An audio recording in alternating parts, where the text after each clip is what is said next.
The losses of Russia's main battle tanks in Russia-Ukraine conflict is astonishing. Over 4,000 battle tanks of Russia has lost since the beginning of this war.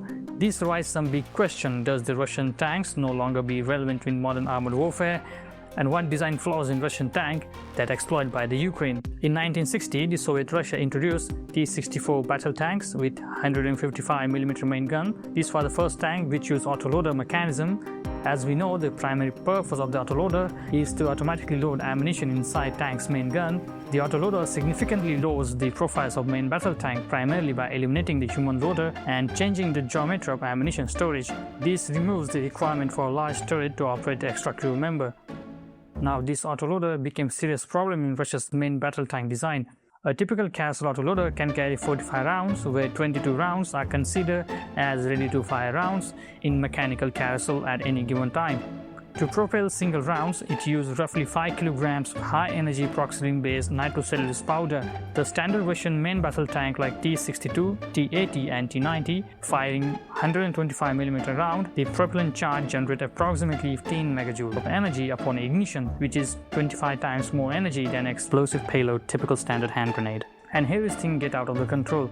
If you combine all the propellant charge together, which is stored inside autoloader, it goes around 200 kilograms. When this amount of propellant charge ignite at the same time, it can generate around 300 to 700 megajoules of energy, which is equivalent to roughly 80 to 170 kilograms of TNT or 10 to 20 TM62 anti-tank mines combined together.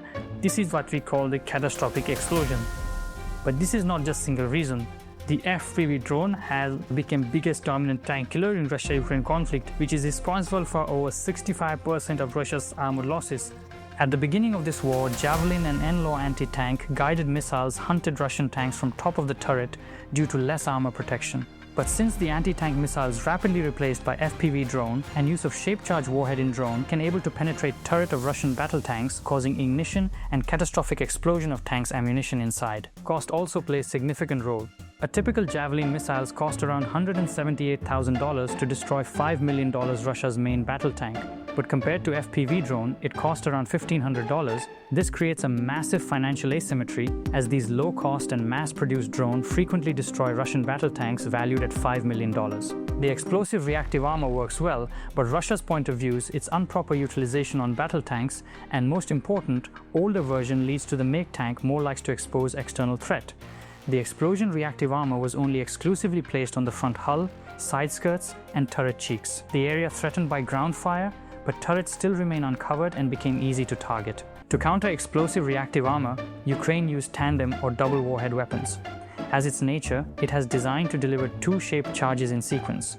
The first charge deliberately triggers the first explosive reactive armor's layer, and just fraction of second later, the second, main charge, hits the unprotected base armor with full force. In reality, the explosive reactive armor are designed to counter horizontal threats, not a drone, which is diving straight up from above hits at a completely different angle, where no armor is placed. And this is not just applicable only for Russian main battle tanks, it's applicable for all the battle tanks who share the same Soviet-era design. Doesn't matter, they're Russian or Ukrainian. So, the bottom line is that the anti-tank weapons became so powerful, it's really hard for modern tanks to survive in battlefield. Even battle tanks like M1 Abrams also suffered heavily losses in Russia, then what to speak about Soviet-era design tanks, which depends on quantity over quality.